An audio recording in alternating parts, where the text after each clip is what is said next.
Friends, my name is Rushil Sawat and welcome back to Megatron Solution. Today lecture is on Smart Manufacturing System and Industry 4.0. This lecture is online lecture which was held on 11th September 2020 for Mechanical Department of Government Polytechnic Halol. The lecture language is English as well as Gujarati. Expertise, Mr. Rushil Seval. He has a wide experience in the industry and he is a mechatronics engineer, master's in mechatronics engineer, knowledge of CNC system maintenance and industrial automation technology. I don't take much time of our expertise and I hand over the session to Mr. Rushil Sevak sir. Thank you sir. Please start over the session. Okay, thank you, madam. So today's topic on the smart manufacturing and the industry 4.0. So my name is Rushil Sevak and I am a mechatronics engineer. As madam told, I have experience in maintenance as well as projects in the industry. So before starting manufacturing system, we are going from the first industry generation like industry 1.0 to industry 4.0. Right now we are entering in the 4.0. So in 1784, 1870, 1969, and nowadays the manufacturing processes are changed from steam engine to the nowadays electronics and IT manufacturing processes. So we will discuss about this on later on PPTs. And first we will start with the what is manufacturing system. A manufacturing is the process or business of producing good in the large scale in factories. It means there is a one factory. In factory there is a product. That product manufactured by the people's labor or machine in large scale. It is known as the manufacturing processes. Okay. So next, to manufacture single product, we need a lots of department like human resource to managing the humans or to managing the like people in the activities, marketing and promotions, customer service support, sales for the selling the our product which manufacturing the plant, accounting and finance, distribution, research and development department to make a product very good and continuously update the product versions like right now we are making a up to certain level product, but the next level of the product is even full cannot make mistake. That kind of product we are developing by using research and development department, administrative and management department to get to taking the particular and higher up decisions for the forecasting where we have to sell our product, what is the business function of the our company, etc. Then the production is the main heart of the manufacturing system. In that we have a raw material and convert it into the final product. It is known as the production department. Then operations, then information and technology support. Nowadays the information and technology support department is very wide. Sir, Sorry. sir, to interrupt you, sir, can you please explain in Hindi and Gujarati and English mix, sir?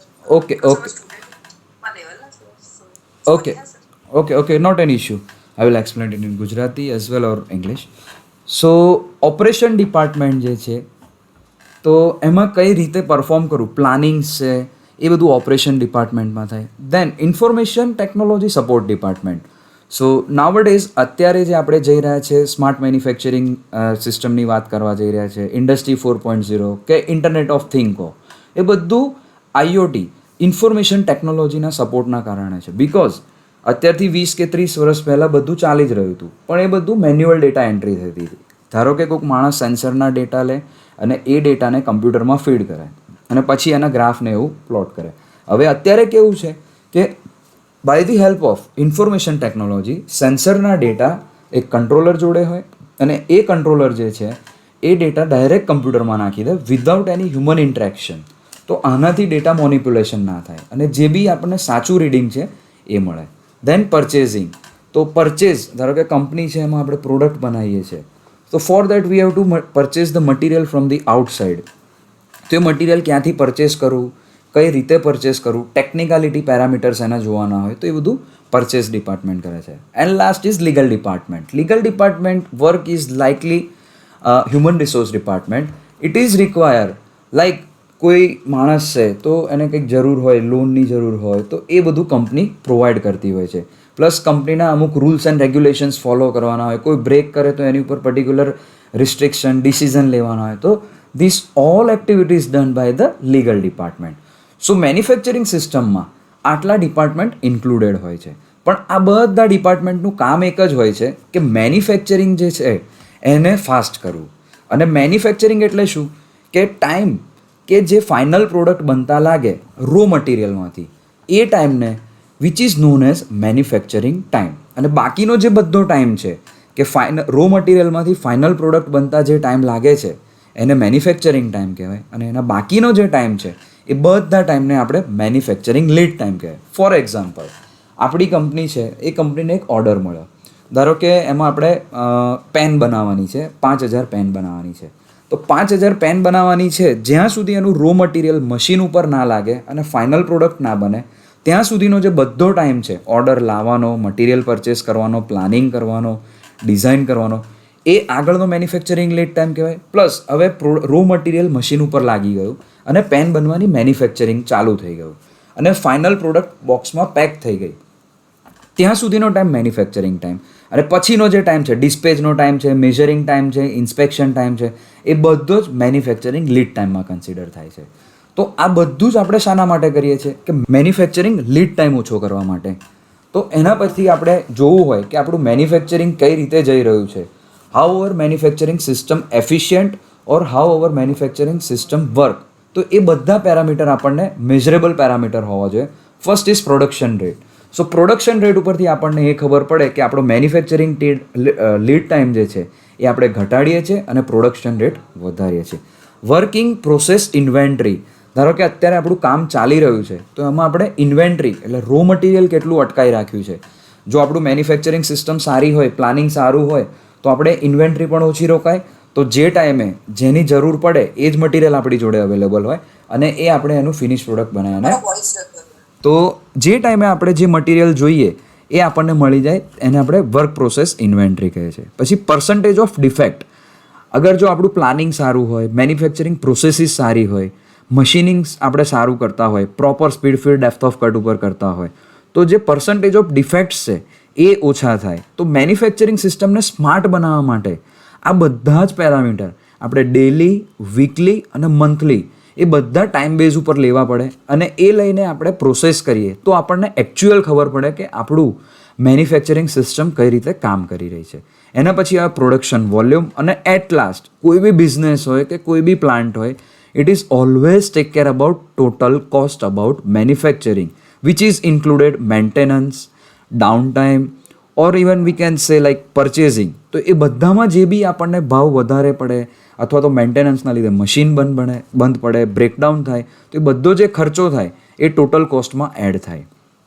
અને પછી product આપણે cell કરીએ તો total cost કરતાં વધારે selling price હોવી જોઈએ.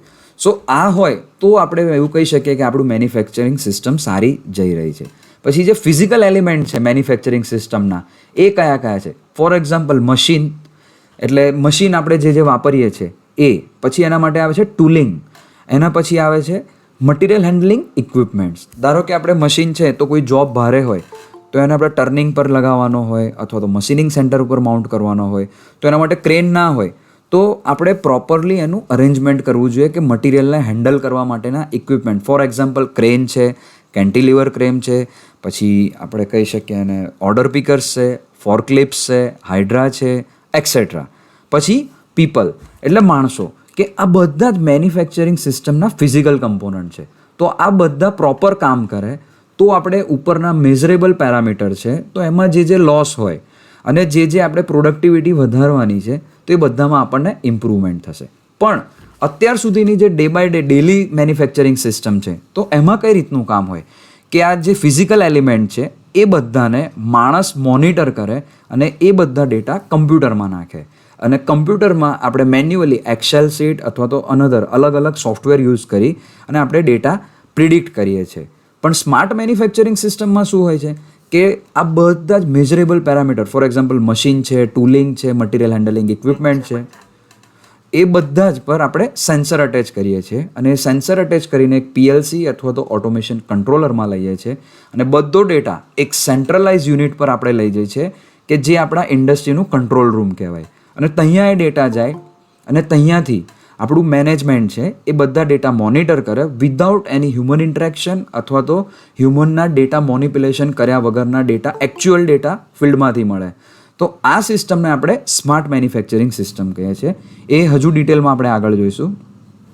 દેન next manufacturing approach. હવે મેન્યુફેક્ચરિંગ કઈ કઈ રીતે થઈ શકે છે? એક ઓટોમેશનથી થઈ શકે છે. ધારો કે કોઈક આપણું મશીન છે પેકેજિંગનું, તો એમાં મેન્યુઅલ વર્ક કામ કરતું હોય કે પહેલાં માણસ એને કંઈક પેકેજ કરતા હોય, એના પછી એની પ્રોડક્ટ વધી ગઈ તો એ ઓટોમેશન તરફ જશે કે એક મશીન બનાવશે. It is known as SPM, special purpose machine. In that machine only dedicated activities has been done. પછી આવે છે ફ્લેક્સિબલ મેન્યુફેક્ચરિંગ. ફ્લેક્સિબલ મેન્યુફેક્ચરિંગ એટલે કેવું કે આપણે પેનની મેન્યુફેક્ચરિંગની કંપની છે તો એમાં 3 જાતની આપણે પેન બનાવ્યા છે, તો એનો ઓર્ડર અલગ અલગ છે. એ કેટેગરીની પેન છે એને આપણે 1000 નંગ બનાવવાના છે. બી કેટેગરીની પેન છે એને આપણે 5000 નંગ બનાવવાના છે.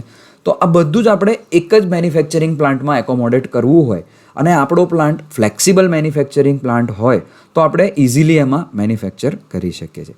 એના પછી આવે છે ક્વોલિટી પ્રોગ્રામ્સ લાઈક 6 સિગ્મા ને એ બધા જે પ્રોગ્રામ છે, TPM છે, એ બધા આપણે ઇન્વોલ્વ કરી અને જે આપણે મેન્યુફેક્ચરિંગ કરીએ છીએ એને ક્વોલિટી પ્રોગ્રામ્સ કહેવાય છે. પછી ઇન્ટિગ્રેશન્સ એટલે ઓટોમેશન છે, મેન્યુઅલ વર્ક છે, TPM, એ બધાનું ઇન્ટિગ્રેશન કરીને આપણે જે મેન્યુફેક્ચરિંગ કરીએ. દેન લીન પ્રોડક્શન અને પછી આવે છે મેન્યુઅલ મેન્યુફેક્ચરિંગ સિસ્ટમ. તો આ મેન્યુફેક્ચરિંગ આટલા એપ્રોચથી થઈ શકે છે. દેન મોડર્ન મેન્યુફેક્ચરિંગ સિસ્ટમ.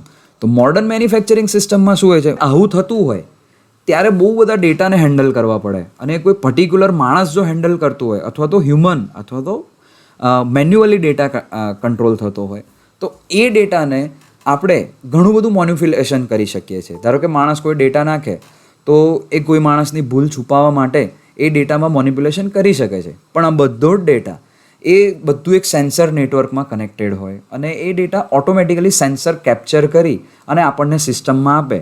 તો એવી સિસ્ટમને આપણે સ્માર્ટ મેન્યુફેક્ચરિંગ સિસ્ટમ કહીએ છીએ. અને આ કરવા માટે આપણે કઈ કઈ વસ્તુની, સેન્સર્સની, કંટ્રોલર્સની જરૂર પડશે એ આપણે લેટર ઓન PPTsમાં આવશે. તો આવી રીતે મોડર્ન મેન્યુફેક્ચરિંગ થઈ રહ્યું છે. ફોર એક્ઝામ્પલ આપણે અહીંયા ગુજરાતમાં કંઈક ગાડી બને છે પણ ગાડીના MG હેક્ટર્સ છે. તો MG હેક્ટરના બધા જ કમ્પોનન્ટ ગુજરાતમાં નથી બનતા. એના જે કાસ્ટિંગ પાર્ટ્સ છે એ પૂનાથી આવતા હોય છે. અમુક કંઈક બેલ્ટ છે, ટ્રાન્સમિશન ગિયર્સ છે એ ચેન્નઈથી આવતા હોય અને અહીંયા ખાલી એસેમ્બલી જ થતી હોય. તો જ્યાંથી જે વસ્તુ સસ્તી પડે ત્યાંથી એ આઉટસોર્સ કરી લે. પણ આઉટસોર્સ કરવા માટે એ બધા ડેટા હોવા જરૂરી છે કે ભાઈ અત્યારના ટાઈમમાં એવું છે કે કોઈ બી એક કાર હોય એની અંદર સેન્સર હોય અને કયું કમ્પોનન્ટ કયા મેન્યુફેક્ચરરે કયા ડેટ ઉપર બનાવ્યો હતો એ બધા જ ડેટા એ સેન્સરમાં અને કંટ્રોલરમાં ફીડ કરેલા હોય. તો કંઈ બી પ્રોબ્લેમ આવે તો ઓટોમેટિકલી જે યુઝર છે એને ખબર પડ્યા વગર કંપનીમાં ઓટો મેલ થઈ જાય અને એ મેલ પરથી ખ્યાલ આવે કે ભાઈ આ ડેટનો આ કમ્પોનન્ટમાં ડિફેક્ટ છે. તો એ બધી જ કારને ચેક કરે અને પછી ઓટોમેટિકલી એ રિપ્લેસ કરી અને કસ્ટમરને રિવર્ટ કરે. એ આપણે ઉદાહરણ આગળ જોઈશું. એના પછી આવે છે ઓટોમેશન સિસ્ટમ. તો ઓટોમેશન સિસ્ટમના એક્ઝામ્પલ ઓટોમેટિક મશીન ટૂલ. ધારો કે અત્યારે આપણે CNC મશીન જોઈ રહ્યા છે તો એને આપણે ઓટોમેટિક મશીન ટૂલ કહેવાય. For example turning, milling, machining center, VMC, HMC etcetera. Then transfer line. હવે આપણી કોઈ પ્રોસેસ લાઇન છે કે જેમાં આપણે એસેમ્બલી કરવાની હોય તો એસેમ્બલી કરવા માટે કન્વેયર બેલ્ટ હોય as you see on video and etcetera. તો એની ઉપર માણસને કશું કરવાનું હોય, સિમ્પલ બધા ઓટોમેટિક ઇક્વિપમેન્ટ્સ હોય, પાવર ટૂલ્સ હોય which are worked on the pneumatics as well as hydraulics. તો જે પ્રોડક્ટ છે એ કન્વેયર બેલ્ટ ઉપર આગળ જતી હશે પણ જે સ્ટેશન એના આવતા હશે એ સ્ટેશન ઉપર માણસ જે છે એને એસેમ્બલી કરતો જશે. પછી આવે છે સો આફ્ટર મેન્યુફેક્ચરિંગ થઈ ગયું આપણે પ્રોડક્ટનું, પેકેજ થઈ ગયું, પછી એ જે પેક્ડ પ્રોડક્ટ છે એને આપણે હેન્ડલ કરવા માટે ઇન્ડસ્ટ્રીયલ રોબોટ્સ યુઝ કરીએ છીએ જે આપણે નીચે અહીંયા જોઈશું. Automated material handling and storage system. So એનો એક વિડીયો હું પ્લે કરીશ. So just go through it. હવે આ જે એક સિસ્ટમ છે તો હું તમને સમજાવતો આને ઓર્ડર પિકર સિસ્ટમ કહેવાય. આ જે મારું માઉસનું કર્સર બધા એની ઉપર જરા ધ્યાન રાખજો, પ્લીઝ મેન્શન ઇટ. સો આ જે છે અહીંયા ઓપરેટર બેસે, અને આ જે ગ્રીન દેખાય છે અને જે વ્હાઇટ કલરમાં તમને દેખાઈ રહ્યું છે બ્રાઉન કલરમાં, એ બધા એને પેલેટ કહેવાય. એ પેલેટની અંદર બધી ટ્રે હોય અને એ ટ્રેમાંથી આપણે મટીરિયલને રિટ્રાઈવ કરવાનું હોય. ઓકે, અને આ જે છે એને રોબોટ્સ કહેવાય, કે એ પર્ટિક્યુલર અહીંયાથી જે ઓપરેટર છે એ કમાન્ડ આપશે કે પર્ટિક્યુલર આપણે આને ABCD એવું રેટિંગ આપીએ છીએ. તો ફર્સ્ટ ઓફ ઓલ એમાંથી A5 ટ્રે કાઢવાની છે, એની અંદર પર્ટિક્યુલર મટીરિયલ છે. એ ટ્રે કાઢી આ રોબોટ્સ છે એ કાઢી લાવશે અને ઓપરેટર પાસે જશે અને ઓપરેટર એમાંથી પિક કરી લેશે અને ઓટોમેટિકલી એન્ટર આપશે એટલે પાછું એ રોબોટ્સ મટીરિયલને ત્યાં મૂકી આવશે.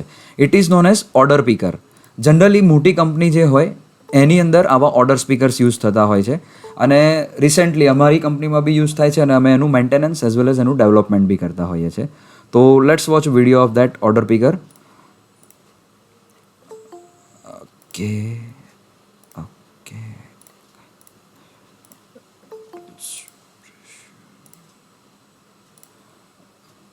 for that I have to share another screen window. Okay, so video દેખાય છે બધાને? આ જે બધા છે એ સ્ટેક, ઓકે, આ બધાને સ્ટેક કહેવાય છે. અને એની અંદર આ જે ગ્રીન દેખાઈ રહી છે એને પેલેટ્સ અને ટ્રેસ કહેવાય, અને આ જે બ્રાઉન કલરના છે એને પેલેટ્સ કહેવાય. આ બધા રોબોટ્સ છે અને અહીંયા ઓપરેટર બેસે, એ કમાન્ડ કરે ત્યારે આ રોબોટ જાય પર્ટિક્યુલર ટ્રે ઉપર જઈ પર્ટિક્યુલર ટ્રે કાઢી લાવશે, એની પાસે આવશે, જેને જોઈશે એ કાઢી લેશે અને પછી એકનોલેજ આપશે બાય પ્રેસિંગ એન્ટર કી ઓર એની સ્વિચીસ, અને પાછું એમાં મૂકી દેશે. It is very accurate system. આખું સ્ટેક બી ઉઠાવવું હોય તો બી રોબોટ્સ કેન હેન્ડલ.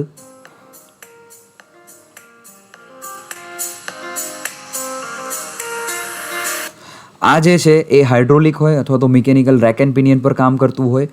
આ જે છે એની અંદર ઓટો કોલિઝન સેન્સર્સ હોય, જેથી કરીને એની આગળ પાછળ ચારે બાજુ જે બી હોય એ એક્સિડન્ટ ના થાય. બાય ધીસ આ જે નીકળ્યું એને ટ્રે કહેવાય, અને જ્યાંથી ઉઠાયું એને સ્ટેક કહેવાય, અને જેની ઉપર માઉન્ટ કરશે એને પેલેટ કહેવાય. It is the part of the smart manufacturing system.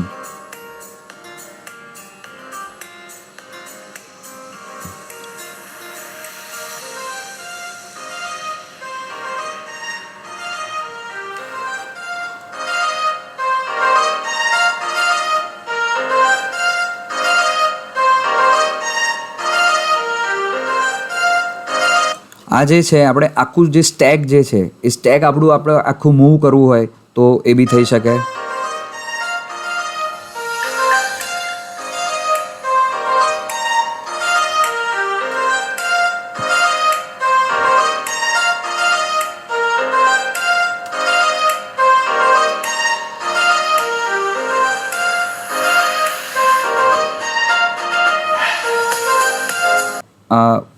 Okay, હવે આવે છે automatic inspection system for the quality control. તો ફોર એક્ઝામ્પલ આપણે જોઈએ તો ગિયર મેન્યુફેક્ચરિંગ પ્લાન્ટ હોય, તો ગિયર મેન્યુફેક્ચરિંગ પ્લાન્ટમાં આફ્ટર ગિયર બની જાય તો એના પછી ગિયર માટે ક્રિટિકલ પેરામીટર હોય છે temperature, noise, vibration and oil pressure for the lubrication. તો એ બધા પેરામીટરને કઈ રીતે મોનિટર થાય તો એના માટે એક ટેસ્ટ બેન્ચ હોય. Just minute. સો એના માટે એક બીજો વિડીયો છે કે આ એક ગિયર બોક્સ છે, જે તમને આ દેખાઈ રહ્યું છે મારું માઉસનું કર્સર છે, એનું ઇનપુટ છે અને અનધર સાઇડ જે છે એનું આઉટપુટ છે. તો ગિયર બોક્સમાં આપણે લોડ ટેસ્ટિંગ કરતા હોઈએ છીએ. તો લોડ ટેસ્ટિંગ વખતે આપણે temperature, noise and vibration and oil pressure આપણે મેઝર કરીએ. તો અહીંયા તમને એક પર્સન દેખાય છે. તો આ ગિયર બોક્સની અંદર અને મોટર્સની અંદર સેન્સર આપણે ઇન્ટરફેસ કર્યા હોય અને એ સેન્સરના ડેટા ડાયરેક્ટ કમ્પ્યુટરમાં જાય. હવે બહુ પહેલાંની જ્યારે સિસ્ટમ હતી તો એ સિસ્ટમમાં શું થતું હતું કે ગિયર બોક્સની અંદર આપણે ટેમ્પરેચર ગન હોય, થર્મલ ગનથી આપણે ટેમ્પરેચર લઈએ અને મેન્યુઅલી ડેટા નાખીએ. તો એની અંદર હ્યુમન ઇન્ટરેક્શન આવ્યું તો ઇટ મે બી પોસિબલ કે એની અંદર આપણે ડેટા મોનિપ્યુલેશન થાય અને આપણું જે રિઝલ્ટ જે છે એ આપણને એકચ્યુઅલ ના મળે. તો આ રીતે ગિયર બોક્સ ટેસ્ટિંગ બેડ કહેવાય આને, અને ઓનલાઈન આપણે ટેસ્ટિંગ કરી શકીએ છીએ. સો નાવ રીઝન ફોર ધી ઓટોમેશન. તો આપણે ઓટોમેશન કેમ કરવું જોઈએ? તો સૌથી પહેલાં આપણે જોયું અત્યાર સુધી કે મેન્યુફેક્ચરિંગ કોને કહેવાય, અને મેન્યુફેક્ચરિંગને આપણે સ્માર્ટ કરવું હોય તો આપણે ઓટોમેશન ઇન્ટ્રોડ્યુસ કરવું જોઈએ. તો ઓટોમેશન ઇન્ટ્રોડ્યુસ કરવાથી કયા કયા ફાયદા થાય? First of all, increase the productivity, because human હોય તો એની એક લિમિટેશન હોય કે 8 કલાક કામ કરી શકે, 12 કલાક કામ કરી શકે, but machine has no limitation for the working hours, કે એ ગમે તેટલું કરી શકે જ્યાં સુધી એના ફેલિયર ના આવે ત્યાં સુધી. રિડ્યુસ લેબર કોસ્ટ, તો મશીન જેટલા ઇન્ટ્રોડ્યુસ થાય એવું આપણું લેબર કોસ્ટ ઇન્ટ્રોડ્યુસ થાય. એટલે એવું નહીં કે આપણે માણસનું અસ્તિત્વ જ મેન્યુફેક્ચરિંગ ઇન્ડસ્ટ્રીમાંથી ઘટાડી દે. મશીનને ચલાવવા માટે, મશીનને મેન્ટેન કરવા માટે અને મશીન બનાવવા માટે માણસની તો જરૂર રહેશે જ ઇન્ડસ્ટ્રીમાં. એના પછી આવે છે fulfil the effect of the labour shortage. તો લેબરની શોર્ટેજ હોય તો ત્યાં જગ્યાએ આપણે ઓટોમેશન ઇન્ટ્રોડ્યુસ કરીએ, મશીન્સ ઇન્ટ્રોડ્યુસ કરીએ તો એ આપણું ફૂલફિલ થાય છે. Reduce and remove the routine manual and critical task. હવે critical task for example furnace છે જે 1200 પર ચાલે છે, પણ એની અંદર આપણે ટેમ્પરેચર મેજર કરવાનું છે, પ્લસ એની અંદર આપણે જોબ મૂકવાના છે, તો એના માટે આપણે સ્પેશિયલ મશીન્સ, ક્રેન્સ છે, એવા આપણે મટીરિયલ હેન્ડલિંગ ઇક્વિપમેન્ટ બનાવીએ કે જ્યાં મશીન માણસ જે ટાસ્ક ના કરી શકે. એના પછી આવે છે ઇમ્પ્રૂવ વર્ક સેફટી. તો જ્યાં આપણે જઈ ના શકીએ તો એવી જગ્યાએ આપણે work safety by introducing automation આપણે ઇન્ટ્રોડ્યુસ કરી શકીએ છીએ. એના પછી આવે છે ઇમ્પ્રૂવ પ્રોડક્ટ ક્વોલિટી. હવે મશીન જે છે એ ઓટોમેટિક કામ કરે અને કમાન્ડ પર કામ કરે. તો અત્યારના સીએનસી મશીન છે અને મેન્યુઅલ મશીન છે. તો સીએનસી મશીન જે છે એ કમાન્ડેડ હોય અને કંટ્રોલરમાંથી જે વેલ્યુ આવે એ રીતે જ કરે, અને speed feed depth of cut according to the speed of the spindle and diameter of the job A automatically very કરે, જેથી કરીને આપણને સરફેસ રફનેસ વેલ્યુ, આર એ વેલ્યુ છે એ વેલ્યુ આપણને પ્રોપર મળે અને મેન્યુફેક્ચરિંગ લીડ ટાઈમ ઘટાડી શકાય છે. ઇન્સ્ટેડ ઓફ હ્યુમન છે એને જો પ્રોસેસ કરવાનું હોય, કોઈ મટીરિયલને એક જગ્યાએથી બીજી જગ્યાએ લઈ જવું હોય તો it will take sum delay. But જો ઓટોમેટેડ સિસ્ટમ હોય, રોબોટ સિસ્ટમ હોય તો immediately it can be done, કે રોબોટને સિગ્નલ મળ્યું એટલે ઇમિજિએટલી મટીરિયલ જ્યાં છે ત્યાંથી એ લઈ અને જ્યાં એને પહોંચાડવાનું છે પ્રોગ્રામ્ડ પોઝિશન ત્યાં પહોંચાડી શકે છે. એના પછી આવે છે ઓટોમેશન પ્રિન્સિપાલ. એના માટે સૌથી પહેલાં આવે છે ઇનપુટ આઉટપુટ એનાલિસિસ. તો ઇનપુટ એટલે કઈ કઈ વસ્તુના ડેટા આપણે કેપ્ચર કરવાના છે. For example temperature, noise, vibration, pressure, flow. એના પરથી આપણે ડિસિઝન લેવાનું છે કે આપણા પ્લાન્ટમાં કેટલી વસ્તુ ચાલુ કરવાની છે. તો આઉટપુટ ડિવાઇસીસ. તો આઉટપુટ ડિવાઇસીસમાં આવે મોટર્સ છે, સિલિન્ડર્સ છે, હાઇડ્રોલિક મોટર્સ છે, લાઇટ્સ છે, એ બધું. તો એ કેટલું ચાલુ કરવું છે. પછી વેલ્યુ ચેન એનાલિસિસ. હવે વેલ્યુ ચેન એનાલિસિસ એટલે આપણી જે એક પ્રોસેસ છે એ પ્રોસેસમાં કેટલી ઓપરેશન્સ થાય છે અને એ ઓપરેશન કેટલું વેલ્યુ એડ કરે છે, તો એનું એનાલિસિસ કરવું જોઈએ. અને ચાર્ટ ટેકનિક અને મેથેમેટિકલ મોડેલિંગ. ફોર એક્ઝામ્પલ આપણે જોઈએ તો તમે ફર્ધર બીઈ કરશો તો એની અંદર આવશે પ્રોડક્શન મેન્યુફેક્ચરિંગ માટેનું, કે તમારે અલગ અલગ મેથડ્સથી તમારે ટેકનિક, ધારો કે ઓપરેશન્સ છે તો એનો ટાઈમ છે, માઇક્રો સ્ટડીઝ, એ બધું આવે. તો એનું મેથેમેટિકલ મોડલ્સ ઇમ્પ્લિમેન્ટ કરી અને આપણે સૌથી પહેલાં એ ઓપરેશનને અથવા તો પ્રોસેસને સિમ્પ્લિફાય કરવી જોઈએ. Reduce અનનેસેસરી steps as well as moves. જે જરૂરી ના હોય એ સ્ટેપને રિડ્યુસ કરવા જોઈએ, અથવા તો બોટલનેક પ્રોસેસીસ હોય તો એને સાયમન્ટેનિયસલી કરવી જોઈએ. ફોર એક્ઝામ્પલ બોટલની ઉપર ઢાંકણું ફિટ થતું હોય અને એની ઉપર આપણે ત્યારે બોટલ રોટેટ થવાની છે અને એની ઉપર આપણે સ્ટીકર રેપ કરવાનું છે, તો એ બી રોટેટ થવાનું છે. તો એ બંને પ્રોસેસને અલગ અલગ કરવાની જગ્યાએ આપણે એક જ ટાઈમે પરફોર્મ કરીએ તો એ પ્રોસેસનો સ્ટેપ્સ રિડ્યુસ કર્યું કહેવાય આપણે. પછી ઓટોમેટેડ પ્રોસેસીસ, એની સ્ટ્રેટર્જીસ બનાવવી જોઈએ. ધારો કે જે ઓટોમેશનનો જેનો એક્સપિરિયન્સ હોય અને ઓટોમેશન માઇગ્રેશન સ્ટ્રેટર્જીનો એક્સપિરિયન્સ હોય કે ભાઈ પ્રોસેસ છે, મેન્યુઅલ પ્રોસેસમાંથી ઓટોમેશનમાં જવું હોય તો કઈ રીતે, કઈ મિકેનિઝમમાં તમે જઈ શકો, તો એ તમને ડિફાઇન કરવું જોઈએ. એના પછી આવે છે ઓટોમેશનના ટાઈપ. હવે there is 3 type of automation. It is depend on your variety of product. જો તમારી પ્રોડક્ટની વેરાયટી હોય તો તમારે પ્રોગ્રામેબલ ઓટોમેશન કરવું જોઈએ. જો તમારું પ્રોડક્શન બેચમાં હોય તો ફિક્સ ઓટોમેશન કરવું જોઈએ, ફ્લેક્સિબલ ઓટોમેશન કરવું જોઈએ. અને જો એક જ વેરાયટી હોય, ફોર એક્ઝામ્પલ તમારે એક જ પ્રોડક્ટ છે તમારા પ્લાન્ટમાં તો એ જ બનાવવાની હોય તો તમારે ફિક્સ ઓટોમેશન કરવું જોઈએ. હવે સૌથી પહેલાં fix automation. The sequence of process operation is fixed by the equipment configuration. એટલે જે વસ્તુ આપણે બનાવવાનું છે અને એના પરથી આપણે ઇક્વિપમેન્ટ બનાવ્યું છે અથવા તો એનું કન્ફિગરેશન ડિફાઇન કર્યું છે. તો આપણું ફોર એક્ઝામ્પલ એક બોટલ મેન્યુફેક્ચરિંગ પ્લાન્ટ છે તો એમાં કન્ટિન્યુઅસ એક જ સાઇઝની બોટલ બનાવવાની છે. તો એ બનાવવા માટે એના પરથી આપણે એનું મશીન બનાવ્યું તો એનાથી એક જ બોટલ બનશે અને એક જ ટાઈપની બોટલ બનશે. તો એનો ફાયદો શું થાય? Suitable to the high production quality અને ક્વોન્ટિટી. એટલે એની આપણે એક દિવસમાં 5000 કમ્પોનન્ટ બનાવવા હોય તો બી બનાવી શકીશું અને એની ક્વોલિટી પણ સારી મળશે. એના પછી આ જે છે તો એના માટે સ્પેશિયલ પર્પઝ મશીન બનાવવા પડે. તો સ્પેશિયલ પર્પઝ મશીન બનાવવા માટે એનું ઇન્વેસ્ટમેન્ટ હાઈ હોય એટલે હાઈ કોસ્ટ થાય. હાઈ પ્રોડક્શન રેટ એનો એડવાન્ટેજીસ છે અને ફ્લેક્સિબિલિટી તમને સહેજ બી ના મળે. જો તમારે બીજા ટાઈપનું બનાવવું હોય પ્રોડક્ટ તો આ પ્લાન્ટમાં તમે ના કરી શકો. It is known as fixed automation. એના પછી આવે છે પ્રોગ્રામેબલ ઓટોમેશન. તો પ્રોગ્રામેબલ ઓટોમેશન એટલે આપણે ઇન્ડસ્ટ્રીમાં જે સીએનસી મશીન જોઈ રહ્યા છે તો સીએનસી મશીનમાં આપણે ડિફરન્ટ ટાઈપ, ધારો કે ટર્નિંગ મશીન લઈએ તો ડિફરન્ટ ડાયામીટરના જોબ જે છે એ આપણે એક સીએનસી મશીન પર બનાવી શકીએ છીએ અપ ટુ મેક્સિમમ ડાયામીટર. ધારો કે કોઈ સીએનસી ટર્નિંગ મશીન છે તો એનો ડાયામીટર છે 500 ડાયામીટર છે તો એ ડાયામીટરમાં આપણે 50 ડાયામીટરથી 500 ડાયામીટરના વેરિયસ જોબ બનાવી શકીએ છીએ.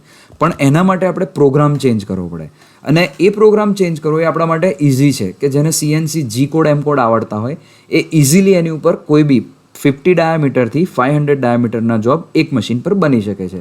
તો આવા મશીનને પ્રોગ્રામેબલ મશીન કહી શકીએ છીએ અને સીએનસી મશીન બી કહેવાય.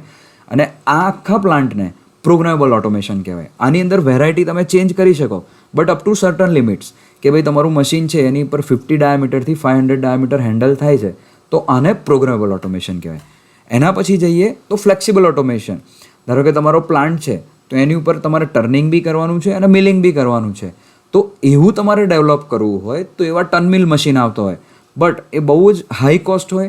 એની ઉપર તમે ટર્નિંગ બી કરી શકો, મિલિંગ બી કરી શકો અને પ્રોગ્રામ ઇઝીલી ચેન્જ કરી શકો.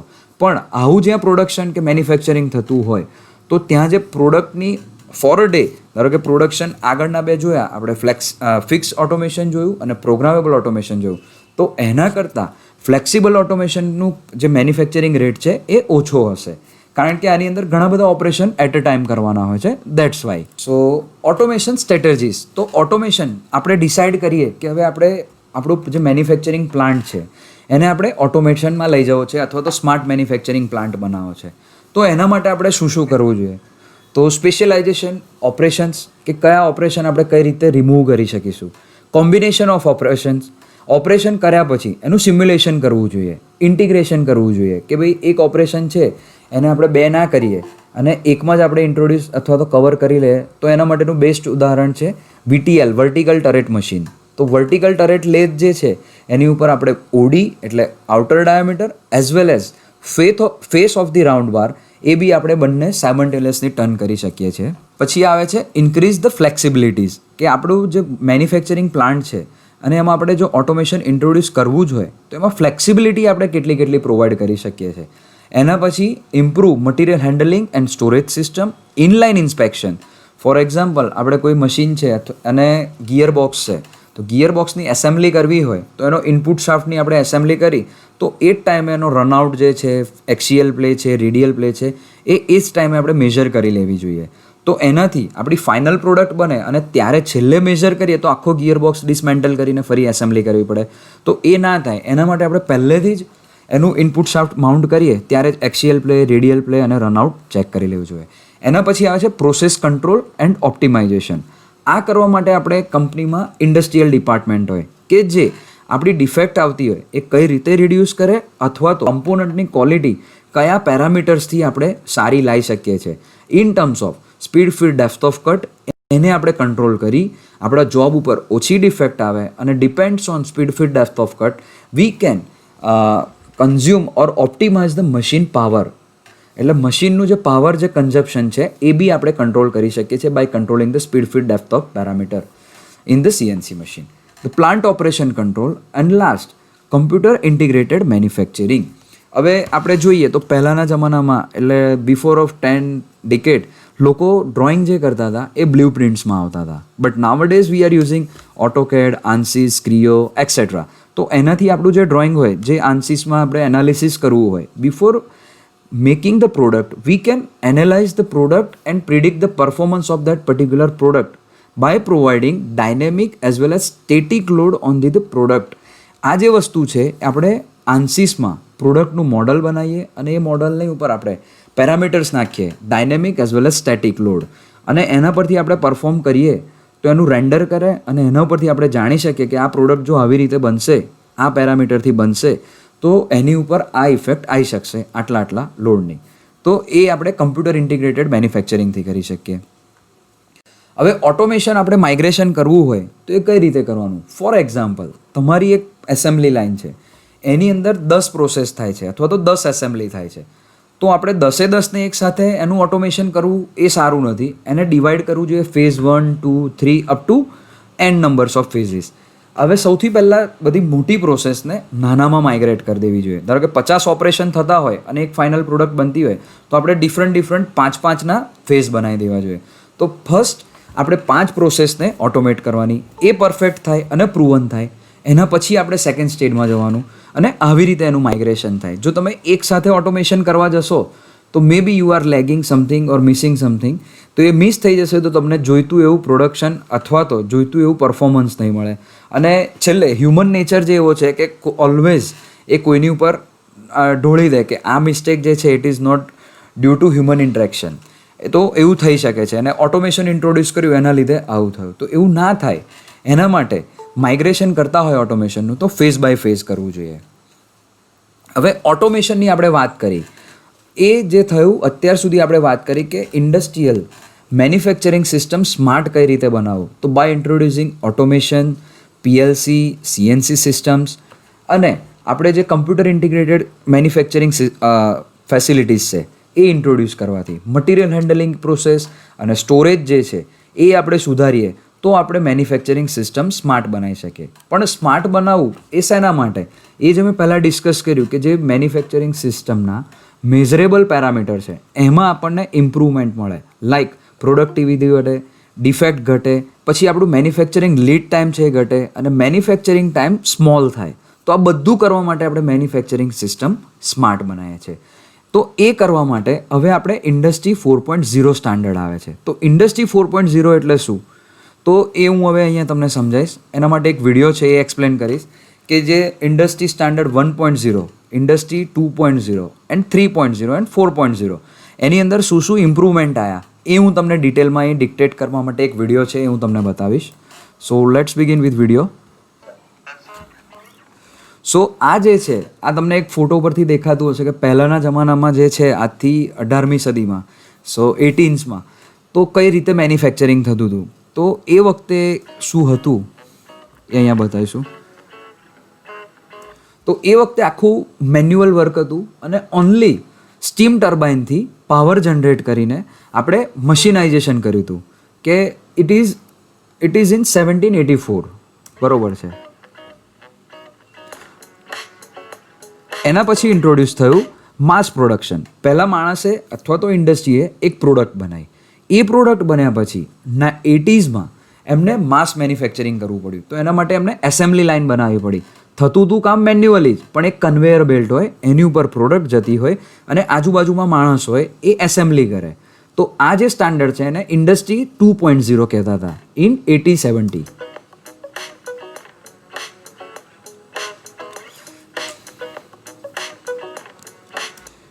એના પછી આવ્યું એ જે પ્રોડક્શન છે એ પ્રોડક્શન તો થવા માંડ્યું, પણ હવે માણસને એવું થયું કે મેન્યુઅલ વર્ક વધારે છે, પછી લેબર જે છે એની શોર્ટેજ છે અને લેબર જે નથી કરી શકતું એ કરવા માટે આપણે મશીન્સ ડિઝાઇન કરવા પડશે. એના માટે CNC મશીન આવ્યા, PLCથી ચાલતા મશીન આવ્યા અને રોબોટ્સ આવ્યા અને ઓટોમેશન સિસ્ટમ આપણે ઇન્ટ્રોડ્યુસ કરી મેન્યુફેક્ચરિંગ ઇન્ડસ્ટ્રીમાં. So this standard is known as industry 3.0 અને નાવડેઝ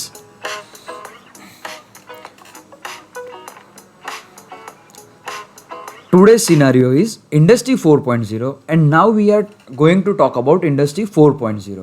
So industry 4.0 we can say in other word IoT, IIoT and network and sensor network, cyber physical system. તો આ બધા એક જ નામ છે કે તમે ઇન્ડસ્ટ્રી 4.0 કહો, IoT એટલે ઇન્ટરનેટ ઓફ થિંગ કહો, IIoT industrial internet of thing કહો, એ બધું ઇન્ટ્રોડ્યુસ થાય છે હવેના ટાઈમમાં. પણ આ કરવા માટે આ કોઈ નવો સિનારીઓ નથી.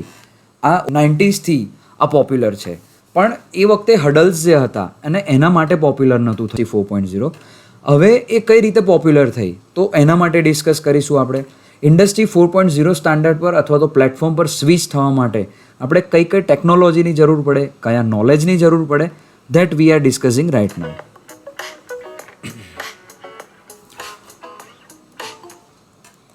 સો એના માટે એક 3 મિનિટનો વિડીયો છે, એ હું તમને બતાવીશ. એની અંદર એક ઓટોમોબાઈલ ઇન્ડસ્ટ્રીની, જે સૌથી પહેલાં મેં તમને પ્રેઝન્ટેશન ચાલુ થતાં પહેલાં મેં કહ્યું, એ આખું એક્ઝામ્પલ સમજાવેલું છે, તો એ ધ્યાનથી જોજો તો ખ્યાલ આવશે. સો વિડીયો બધાને દેખાય છે ને? The Internet of Things is changing much about the world we live in. From the way we drive to how we Okay. make purchases, and even how we get energy for our homes. And chips are embedded in the physical things that surround us. In short આમાં એવું કહેવા માંગે છે આ વિડીયોમાં કે આ એક કાર છે, તો એની અંદર sophisticated sensors as well as electronic chip એની અંદર ઇન્ટ્રોડ્યુસ કરેલી છે, કે જેથી કરીને આપણા ગાડીની કોઈ બી એસેમ્બલી હોય, ફોર એક્ઝામ્પલ આપણે લઈ લઈએ એક્સેલ છે, ટ્રાન્સમિશન ગિયર બોક્સ છે, ડિફરન્શિયલ ગિયર બોક્સ છે, એન્જિન છે, એન્જિનની અંદર રેડિએટર્સ છે, તો એ બધાની અંદર સેન્સર છે અને એ સેન્સર જોડે એક કંટ્રોલર છે અને એ કંટ્રોલરની અંદર એક કમ્યુનિકેશન ટેકનોલોજી છે. ફોર એક્ઝામ્પલ આપણે સિમ કાર્ડ અંદર નાખી દીધું, તો સિમ કાર્ડથી એ બધો ડેટા, એ જે કંપની કાર મેન્યુફેક્ચરર છે, OEM છે, ઓરિજિનલ ઇક્વિપમેન્ટ મેન્યુફેક્ચરર, તો એને બધો ડેટા ડે બાય ડે એને મળતો રહેશે. Each transmitting valuable data. Data that lets us better understand how these things work and work together. આ વસ્તુ પહેલાં થઈ જ રહી હતી, પણ કઈ રીતે કે માણસ એ ડેટા લેતો હતો, કે માણસ ગાડી ચાલુ કરે, એની ઉપર હાથ મૂકે અને ખબર પડે કે હા આનું ટેમ્પરેચર વધી રહ્યું છે, પછી કંઈક વાસ આવે બળવાની, તો એની સેન્સીસથી સેન્સ કરતા હતા કે ભાઈ હા આમાં કંઈક પ્રોબ્લેમ છે. But instead of human interaction they are ઇન્ટ્રોડ્યુસિંગ sensor in to the car and one controller with communication enable. તો એ બધા સેન્સરના ડેટા કંટ્રોલરમાં જશે અને કંટ્રોલર જે ડેટા છે એ અલગ અલગ જગ્યાએ કે જ્યાં જરૂર છે એ ડેટાની, કે કંપની OEM છે એને એ ડેટા ટ્રાન્સફર થશે વિધાઉટ એની હ્યુમન ઇન્ટરેક્શન, કે માણસ નહીં આવે અને એ ડેટા ઓટોમેટિકલી સેન્સર કેપ્ચર કરશે અને સેન્ડ કરશે. But how exactly do all these devices share such large quantities of data? And how do we put that information to work? Whether we're improving the production of a factory, giving city residents real-time updates on where to park, or monitoring our personal health, it's the common Internet of Things platform that brings this diverse information together and provides the common language for the devices and apps to communicate with each other. The process starts with the devices themselves, which securely communicate with an Internet of Things platform. This platform integrates the data from many devices and applies analytics to share the most valuable data with applications that address industry-specific needs. Let's start with a simple example, a car. After taking a long road trip, Rebecca notices that her check engine light has come on. She knows that she needs to have her car looked at by a mechanic, but is not sure whether it's something minor or something that needs immediate attention. As it turns out, the sensor that triggered Rebecca's check engine light monitors the pressure in her brake line. This sensor is one of many monitoring processes throughout the હવે આમાં એક sensors લગાડ્યું છે. હવે કોઈ problem આવે સિસ્ટમમાં, તો એ sensor છે એ મોનિટર કરશે અને ડેટા લેશે બધી જ જગ્યાએથી. car, which are constantly આ જે ડોટ્સ બતાવ્યા છે, યલો ડોટ્સ, ઓરેન્જ ડોટ્સ છે, એ બધા સેન્સર્સ છે. communicating with each other. A component in the car called the diagnostic bus gathers આ જે છે એ ડિવાઇસ ઇલેક્ટ્રોનિક્સ ડિવાઇસ છે, એની અંદર બધા કેબલ્સ હોય અને કમ્યુનિકેશન ફેસિલિટીઝ હોય, એની અંદર બધા સેન્સરના ડેટા જાય અને એ data the data from all these sensors, એક કંટ્રોલરમાં જાય, એ કંટ્રોલરમાં કમ્યુનિકેશન ફેસિલિટી હોય. then passes it to a gateway in the car. The gateway integrates and sorts the data from the sensors. This way, only the most relevant diagnostic information will be અને આ જે data છે એ વાયરલેસલી જેને જરૂર હોય, એટલે કંપનીનું R&D ડિપાર્ટમેન્ટ છે, કંપનીનું સર્વિસ ડિપાર્ટમેન્ટ છે, ઓટોમેટિકલી આ ડેટા સેન્સ થઈ જશે by the wireless internet technology. transmitted to the manufacturer's platform. અહીંયા But before મેન્યુફેક્ચરરને sending મળી this ગયો organized data. data, the car's gateway and platform must first register with each other and confirm a secure communication. પણ આ કરવું હોય તો કોઈને કોઈની ડેટા જે છે એ શેર કરવાનું ના ગમે, તો એના માટે એક રજિસ્ટર કરવું પડે, એ પર્ટિક્યુલર કંપની આપણને આપે છે. એ રજિસ્ટર કર્યા પછી એ ડેટા સિક્યોર હોય. ફોર એક્ઝામ્પલ મારી ગાડીનો ડેટા છે એ કોઈની બી જોડે શેર ના થાય, તો એને સાયબર સિક્યુરિટી કહેવાય. The platform is constantly gathering and storing thousands of bits of information from Rebecca's car and hundreds of thousands of cars like hers, building an historical record in a secure database. The આ જે બધો data છે એ બધો data secure ડેટાબેઝમાં જતો રહે અને month by month every minute by મિનિટનો ડેટા હોય. manufacturer has added rules and logic to the platform. So when Rebecca's car sends a signal that her brake fluid has dropped below a recommended level, the platform triggers an alert in her car. The manufacturer also uses the platform to create and manage applications that solve specific issues. In this case, the manufacturer can deploy an application on the platform called the Asset Management System. This application oversees all of their customers' cars on the road, as well as all the parts in their warehouses. It uses the data from Rebecca's car to offer her a potential appointment time to service her car. હવે આના પરથી કોઈક data મળ્યો, આ જે lady છે એની કારમાં કંઈક પ્રોબ્લેમ આવ્યો અને એ પ્રોબ્લેમનો ડેટા ઓટોમેટિકલી એનું નિયરેસ્ટ સર્વિસ સેન્ટર છે ત્યાં જતો રહ્યો અને જે પાર્ટમાં ફેલિયર છે એ સર્વિસ સેન્ટરને ખબર પડી કે ભાઈ આ પાર્ટમાં ફેલિયર છે, તો એ પાર્ટ એમના એસેટ મેનેજમેન્ટમાં કયા પ્લેસ ઉપર પડ્યો છે એ મંગાઈ લેશે અને આ લેડીને એક SMS અથવા તો ઈમેલ જનરેટ ઓટોમેટિક થઈને જતો રહેશે. હ્યુમન બી નહીં કરે, ઓટોમેટિક જનરેટ થશે અને એને એવું કહેશે કે આ દિવસે તમારી એપોઇન્ટમેન્ટ શેડ્યુલ છે, તમે અવેલેબલ હો તો આવજો અને આ પર્ટિક્યુલર કમ્પોનન્ટ રિપ્લેસ કરાવી અને તમે તમારી કાર રિટર્ન થઈ જશે, જેથી કરીને customer as well as manufacturer બંનેને સારું રહે અને કોઈનો બી ટાઈમ ના બગડે. Directions to the nearest certified dealer and a coupon for the service. What's more, the app will ensure that Rebecca's brakes are covered under her warranty, that the correct replacement part is ordered and then sent to the dealership so it is ready when she arrives. But the manufacturer's analysis does not. અને અહીંયા આટલાથી જ મેન્યુફેક્ચરરનું analysis ના પતે. જો continuous આવું 2-3 ગાડીમાં problem આવે તો એ લોકો એનું એનાલિસિસ કરે, એ બધા ડેટા એ કારના ગેધર કરી અને મોનિટર કરે અને એના પછી એ મેન્યુફેક્ચરર ક્યાં થયું હતું, કઅહીંયા થયું હતું અને કેવી રીતે થયું હતું, તો એ આખી બેચનું એનાલિસિસ કરે અને બધી કારનો ડેટા લઈ અને ઓટોમેટિકલી એ બધા જે યુઝર્સ છે એને મેલ જતો રહે અને એક પાછા એમના નિયરેસ્ટ સર્વિસ સેન્ટરમાં કાર લઈ જવાનું એમને ઇન્ફોર્મેશન મળે અને ફ્રી ઓફ કોસ્ટ એમને એ જે કમ્પોનન્ટમાં ડિફેક્ટ આવતી હોય વારંવાર એ ફ્રી ઓફ કોસ્ટ એમને ચેન્જ કરી આપવામાં આવે. આ વોક્સવેગનની કારમાં થયું હતું, એ આ રીતે હતું. Up there. They have also deployed a continuous engineering application that tracks not only Rebecca's car, but hundreds of thousands of others, looking for ways to improve the design and manufacturing process of the car itself. If the same problem in her brake line crops up in a critical number of other cars, the manufacturer uses applications custom built for the automobile industry to pinpoint the exact problem. They can see if these cars were made at the same factory, used the same parts, or came off the assembly line on the same day. So what do all these pieces add up to? Streamlined inventory management for the dealer, a better, safer car from the manufacturer. And for Rebecca, it means she can be back on the road faster and get to where she's going safely. All thanks to the Internet of Things. Okay, so આ કરવાથી internet of think અથવા તો industry 4.0 introduce કરવાથી આપણને આવો ફાયદો થાય કે આપણે જે મશીન છે અથવા તો કાર છે એનો ડાઉન ટાઈમ ઓછો રહે, કોઈના બી હ્યુમન ઇન્ટરેક્શન વગર, કોઈને બી આપણે મળ્યા વગર ઓટોમેટિકલી આપણને ખ્યાલ આવી જાય કે આપણી આ કારમાં આ કમ્પોનન્ટમાં પ્રોબ્લેમ છે, સૌથી નિયરેસ્ટ આપણને એડ્રેસ બી મળી જાય કે અહીંયા જવાનું છે. અને આનાથી બેટર એન્ડ બેટર, ધારો કે કોઈ બી કાર મેન્યુફેક્ચરર હોય તો એને એની ઇમ્પ્રુવમેન્ટ ખબર પડે કે ભાઈ R&D કરી શકે પ્રોપરલી, આવા ડેટા મળતા રહે એના પરથી. So now we will talk about the what's internet of thing, hurdle of internet of thing, challenges and limitation of IoT and future of IoT. So first of all, if you have to implement automation in our whole plant, then we need only computer, controllers, actuator sensors and softwares. જો આટલું હોય આપણી જોડે તો આપણે easily internet of think અથવા તો industry 4.0 standard manufacturing platform આપણે ક્રિએટ કરી શકીએ easily. Now what is internet of think? The internet of think may be a hot topic in the industry, but nowadays this concept is not new. Because પહેલાં જ્યારે હતું ત્યારે એટલું popular નહોતું અને કોઈ બી જગ્યાથી આપણને સોલ્યુશન નહોતું. If all objects in daily life were occupied with identified as well as wireless connectivity, this object could be communicate with each other or other hand managed by the computers. It is known as, or this technology known as Internet of Thing.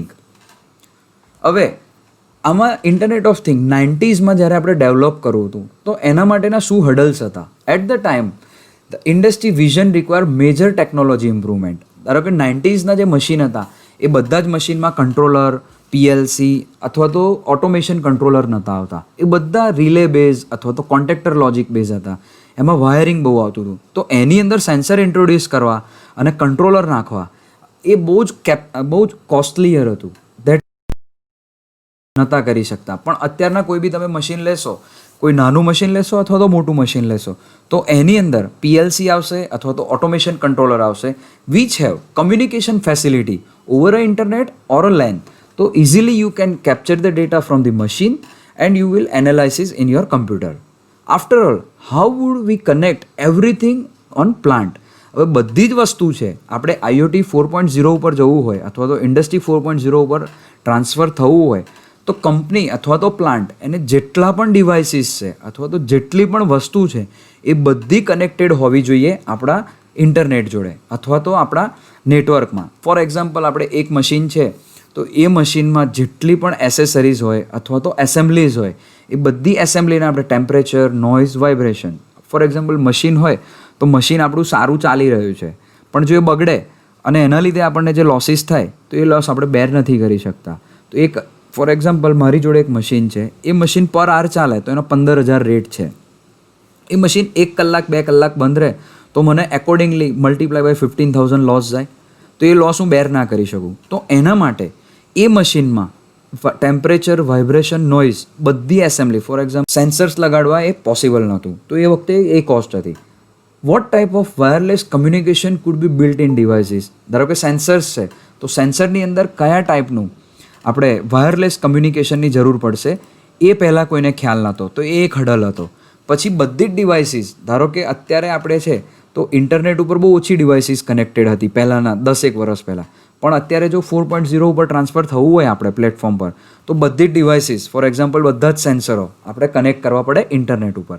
તો આપણું network બી એવું heavy હોવું જોઈએ કે that can manage the traffic of billions of new devices which are communicating on the internet. તો એવું network હોવું જોઈએ, એનું ઇન્ફ્રાસ્ટ્રક્ચર એવું હોવું જોઈએ. પછી પાવર ઓફ દેટ ડિવાઇસીસ. હવે સેન્સર જે છે એ સેન્સર એની અંદર આપણે કમ્યુનિકેશન બી કનેક્ટ કરીએ અને એની અંદર આપણે પાવર બી હોય. તો કન્વેન્શનલ સેન્સર આવે they are work on 24 volt DC અને એ 24 વોલ્ટ ડીસી વાળું સેન્સર આપણે ઇન્ટરનેટ જોડે કનેક્ટ કરીએ તો there may be a chances of loss of the data or misleading data or raw data. તો એ પાવરના લીધે એ ડેટા બી મોનિપ્યુલેટ થતા હતા. તો અત્યારે એવા સેન્સર આવી રહ્યા છે કે જે મિલી વોલ્ટ, માઇક્રો એમ્પિયર, મિલી એમ્પિયરમાં કામ કરતા હોય. તો એ સેન્સર બી આપણે એ ટાઈમે એવા ડેવલપ નહોતા. તો આ જે બધા છે એ બધા હડલ્સ હતા કે જ્યારે બિફોર 10 યર એગો કે આપણે ઇન્ડસ્ટ્રી 4.0 ઇમ્પ્લિમેન્ટ કરવું હોય ત્યારના.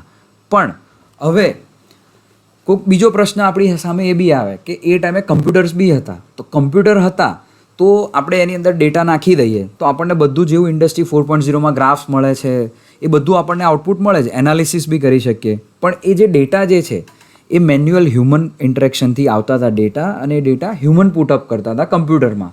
અને એ ડેટા જે છે એ એનીવન કેન મિસલીડ ઓર ઇન્ટરચેન્જ ઓર મોનિપ્યુલેટ અને એનાથી આપણને જે સાચું રિઝલ્ટ મળવું જોઈએ એ રિઝલ્ટ બી ના મળી શકે. એટલે એકલું કમ્પ્યુટર હોવાથી બી આપણે આઈઓટી અથવા તો ઇન્ડસ્ટ્રી 4.0માં નથી સ્વિચ થઈ શકતા.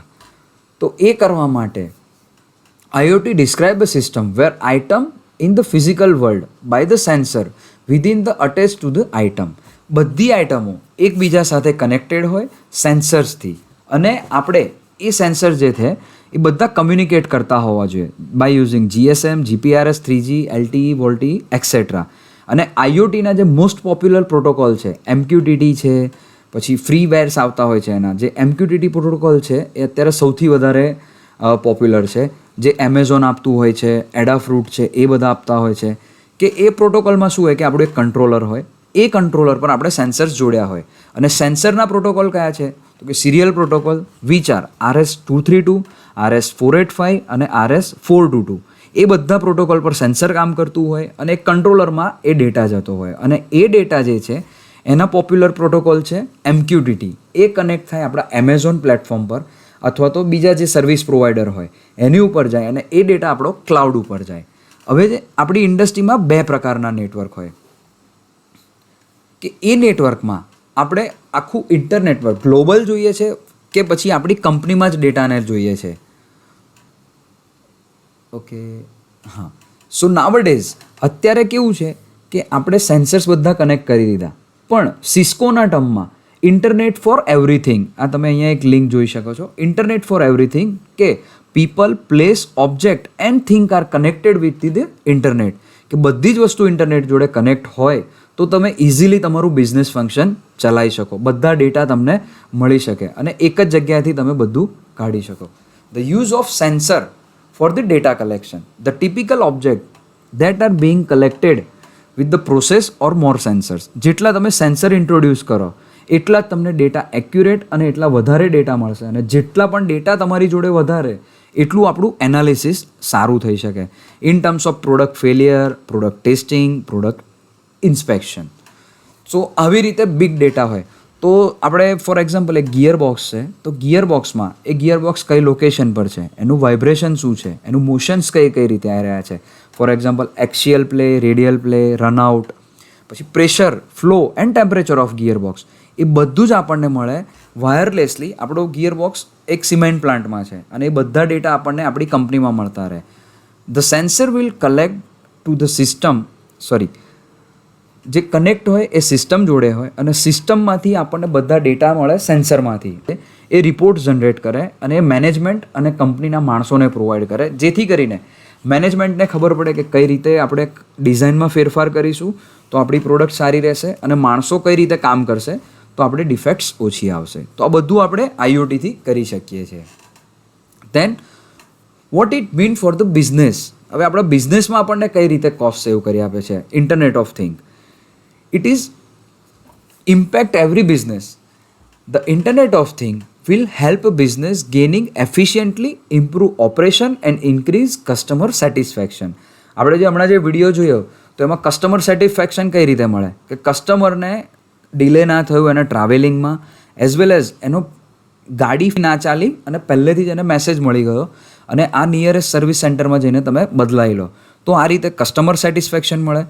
પછી ઇમ્પ્રુવમેન્ટ ઓફ ઓપરેશન. તો ઓપરેશનમાં ઇમ્પ્રુવમેન્ટ, ફોર એક્ઝામ્પલ જે કમ્પોનન્ટ હતો એ કમ્પોનન્ટ કઈ જગ્યાએ પડેલો છે એ આપણી ERP સિસ્ટમ છે. ERP સિસ્ટમમાં અત્યારે ઇન્ડસ્ટ્રીમાં SAP વપરાય અને ઓરેકલ વપરાય.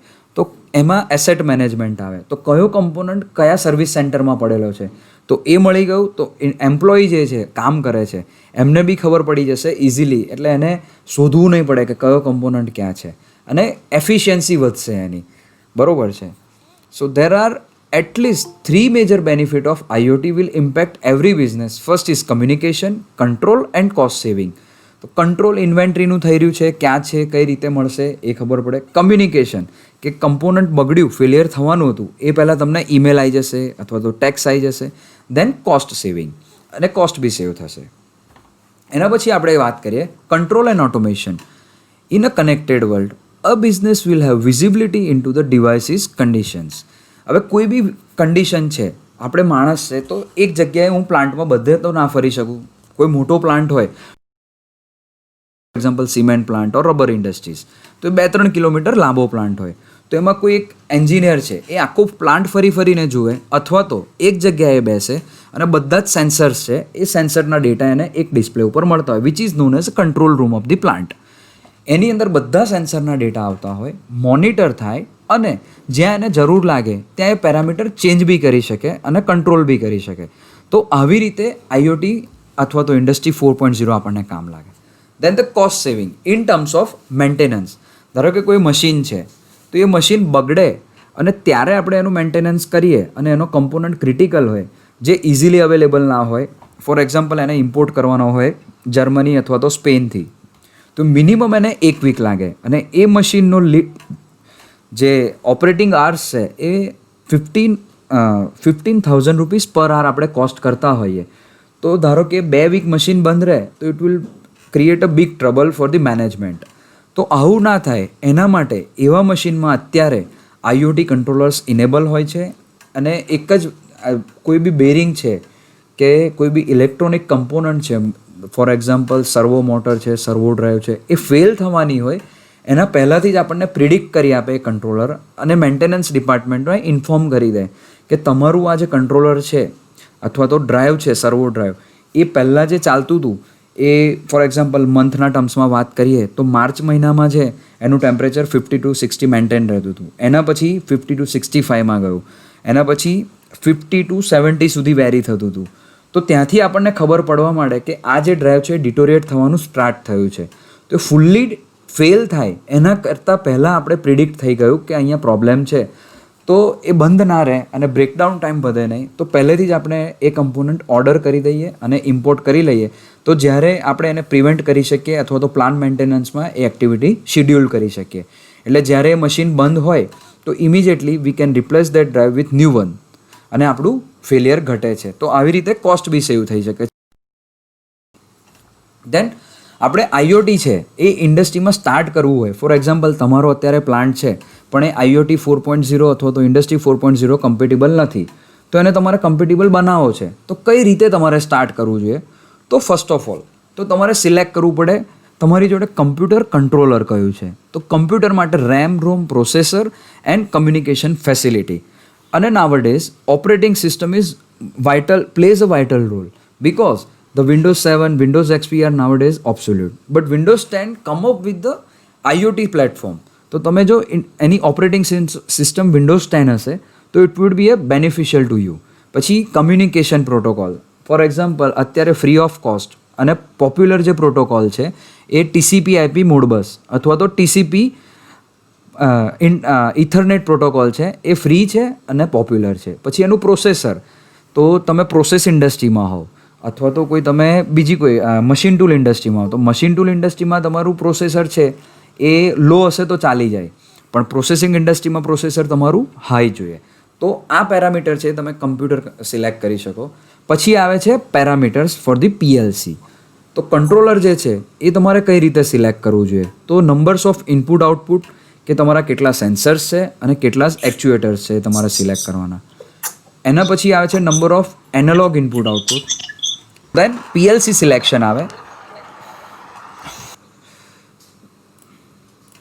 સો પ્રોગ્રામેબલ લોજિક કંટ્રોલર સિલેક્શન માટે input output of the plant, then analog input output. So analog input output and digital input output, they both are different. For that, if you want to learn more about that, so just go to and visit my YouTube page and you can easily, this is the channel. અહીંયા હું જે છે બધા ઓટોમેશનના વિડીયોઝને બનાવતો હોઉં છું, તો તમે એ સબસ્ક્રાઈબ કરશો તો તમને ડાયરેક્ટલી મળી જશે કે ડિજિટલ ઇનપુટ આઉટપુટ કોને કહેવાય, એનાલોગ ઇનપુટ આઉટપુટ કહેવાય, automation system કોને કહેવાય. Later on I will explain each and every video in that presentation. So communication capacity, for example આપણે કમ્યુનિકેશન સેન્સર જે છે એ સેન્સર મોડબસ પર કરતા હોય અથવા તો RS-232 પર કરતા હોય, તો એ બધા જ કમ્યુનિકેશન પ્રોટોકોલ અવેલેબલ હોવા જોઈએ. Resolution of ADC it means analog to digital converter, કે તમારે કેટલું એક્યુરેટ જોઈએ છે. ફોર એક્ઝામ્પલ તમારું વર્નિયર છે મિકેનિકલમાં અને માઇક્રોમીટર છે, તો વર્નિયરનો લિસ્ટ કાઉન્ટ અને માઇક્રોમીટરનો લિસ્ટ કાઉન્ટ એ બંને અલગ હોય. જો તમે માઇક્રોમીટરમાં જોબ બનાવો, it is very higher accurate than vernier component. Okay, વર્નિયરથી બનાવેલો કમ્પોનન્ટ.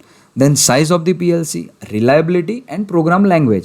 તો PLC છે તો PLCનું પ્રોગ્રામિંગ છે એ લેડર લેંગ્વેજમાં થાય, FBDમાં થાય, SFCમાં થાય, તો એ બધું તમારે જોવું પડે. સો નાવડેઝ તમારે અત્યારે ઇન્ડસ્ટ્રીમાં જવું હોય તો તમે એકલું મિકેનિકલ નોલેજ લઈને ના જઈ શકો. એના માટે તમારે બેઝિક ઇલેક્ટ્રિકલ, ઇલેક્ટ્રોનિક્સ અને ITનું પણ નોલેજ થોડું ટચ જોઈએ. સો PLCના મેન્યુફેક્ચરર જે છે તો ABB છે, Siemens, Mitsubishi, Omron, Delta, Fuji and Fanuc. આ બધા ઇન્ડસ્ટ્રીયલ કંટ્રોલર થયા. But if you want to develop some DIY, do it yourself application, then there is Arduino, Raspberry Pi, BeagleBone Black and MSP 430. તો એ બધા controller બી છે કે તમે IoT application જાતે ડેવલપ કરી શકો. એના પછી આવે છે સેન્સર સિલેક્શન. તો સેન્સર સિલેક્શન કઈ રીતે કરવું જોઈએ? It is again depend on your application. જો તમારે ટેમ્પરેચર કરવાનું હોય તો ટેમ્પરેચર સેન્સર જોઈએ. ટેમ્પરેચરની એક્યુરેસી પર બી ડિપેન્ડ કરે છે. If you want +or-1 degree Celsius, then you can go for the PT100 or RTD. If you want to measure the range of the temperature then up to 1200 degrees Celsius, then you have to use K-type and J-type thermocouple sensor. Like this you have to select the sensors. તો sensor selection કરવું પડે. એના પછી controller અને સેન્સરનું selection થઈ જાય પછી જે છે તમારે બધો ડેટા તમારા તમારા ઓરેકલ સિસ્ટમમાં લઈ જવાનો છે, which is known as your business function. એ આખું આ તમારું બિઝનેસ ફંક્શન રન કરતું હોય એને આપણે ERP સિસ્ટમ કહીએ છીએ. તો ERP સિસ્ટમ અત્યારે બે ટાઈપની પોપ્યુલર છે, એક ઓરેકલ અને એક સેપ. L&Tમાં સેપ વપરાય છે અને અમે જે વાપરીએ છીએ એ ઓરેકલ છે. તો એ બધો ડેટા ઓરેકલમાં આવવો જોઈએ. તો ઓરેકલ અને સેપ એ બંનેના પોતપોતાના એડવાન્ટેજીસ અને ડિસએડવાન્ટેજીસ પ્રમાણે એ વપરાતી હોય છે. તો હું જે ડિસ્કસ કરીશ એ ઓરેકલ માટે ડિસ્કસ કરીશ. તો બધો જ જે સેન્સરનો ડેટા છે એ ડેટા એક ડેટાબેઝમાં જશે. ડેટાબેઝ મે બી SQL, MySQL સર્વર્સ, પોસ્ટગ્રેસ, આ ડિફરન્ટ ડેટાબેઝ છે. એ બધા સેન્સરના ડેટાબેઝમાં જશે અને if V are using SQL database તો SQLમાંથી ઓરેકલમાં ડેટા લઈ જવા માટે આપણે અલગ અલગ IT ફિલ્ડમાંથી IT એક્સપર્ટને હાયર કરી એની યુટિલિટીઝ બનાવવી પડે કે ડેટા સેન્સરનો જે છે SQLમાંથી ઓરેકલમાં જાય, જેથી કરીને આપણા પ્રોડક્શન રેટ, પ્રોડક્શન કાઉન્ટ, આપણું ઇન્સ્પેક્શન, ટેસ્ટિંગ સર્ટિફિકેટ એ બધા જ આપણને એક જ જગ્યાએથી મળી જાય. તો એને ઓરેકલમાં લે છે. અને data use within the company તો એ આપણું ઇન્ટરનેટ હોય, આપણી કંપનીનું એક પર્ટિક્યુલર સેપરેટ નેટવર્ક હશે. એ નેટવર્કમાં આપણે ગમે ત્યાંથી ઓરેકલ એક્સેસ કરી શકીએ છીએ અને એ પ્રોડક્ટ ગમે ત્યાં પડી હોય તો એનું પરફોર્મન્સ કઈ રીતે, જો એ રનિંગમાં હોય તો એનું પરફોર્મન્સ કઈ રીતે મળે છે એ આપણે જોઈ શકીએ. એ પ્રોડક્ટ ઇનલાઇન હોય, મેન્યુફેક્ચરિંગમાં હોય, એસેમ્બલીમાં હોય તો એ બી આપણને ખબર પડે છે with the help of RFID. અત્યારે અમારી કંપની જે છે, હું જ્યાં જોબ કરું છું તો એ ગિયર મેન્યુફેક્ચરિંગ કંપની છે. તો ગિયર બોક્સ અત્યારે ક્યાં પડેલો છે મેન્યુફેક્ચરિંગ પ્રોસેસમાં તો એ બી આપણને ખબર પડે. મેન્યુફેક્ચરિંગ થઈ ગયું હોય તો એનું એસેમ્બલીમાં ક્યાં પડ્યું છે એ બી ખબર હોય. એનું ટેસ્ટિંગ સર્ટિફિકેટ, તો ગિયર બોક્સ છે એમાં temperature, noise, vibration, then pressure of the lubrication system એ કઈ રીતનું હતું, એનું ટેસ્ટિંગ કર્યું તો ટેસ્ટિંગમાં આ બધા પેરામીટર શું હતા, તો બધું જ આપણે એ ગિયર બોક્સનો એક QR કોડ આવે એ સ્કેન કરીએ તો એના પરથી આપણને આખું ગિયર બોક્સની ડિટેલ મળી જાય કે ક્યાં છે, ક્યાં જવાનો છે, કઈ રીતે મેન્યુફેક્ચર થયો છે, કોણે મેન્યુફેક્ચર કર્યો છે, કયા મશીન પર મેન્યુફેક્ચર થયો છે, એનું જે કોન્ટેક્ટ પેટર્ન છે એ શું છે, એ બધું જ આપણને ડિટેલ એક જ સિરિયલ નંબરથી મળી જાય. અને લાસ્ટ પણ વેરી ઇમ્પોર્ટન્ટ કે કોઈ બી વસ્તુ આપણે મેનેજમેન્ટ જે છે ને એ આંકડા કરતાં વધારે પિક્ટોરિયલ રિપ્રેઝન્ટેશન પર વધારે ભાર આપતું હોય છે કે ડાયરેક્ટ ગ્રાફ્સ પરથી જે લોકો એક્સપર્ટ હોય કે ગ્રાફ પરથી જ મેનેજ કરી લેતા હોય કે હા તો આ કમ્પોનન્ટ છે તો આ પ્રોસેસથી એમાં ઓછી ડિફેક્ટ આવે છે અને આ પ્રોસેસથી એમાં વધારે ડિફેક્ટ આવે છે તો એનું ફોરકાસ્ટિંગ કરી શકે છે. પ્લસ જે માર્કેટિંગ છે, પછી સેલ્સવાળા છે, એ લોકો આ રીતે જ એમનો ડેટા મળતા હોય છે કે ભાઈ આ પર્ટિક્યુલર રિજનમાં આની યુઝ વધારે છે. સિમેન્ટ પ્લાન્ટ છે જે બ્રાઝિલમાં વધારે છે તો ત્યાં આ ટાઈપના ગિયર બોક્સ વપરાય.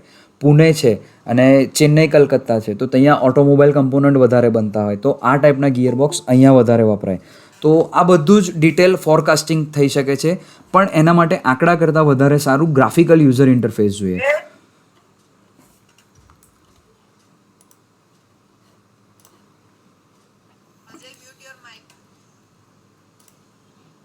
ઓકે, તો ગ્રાફિકલ યુઝર ઇન્ટરફેસ ડેવલપ કરતા હોય છે IT ટીમ્સ.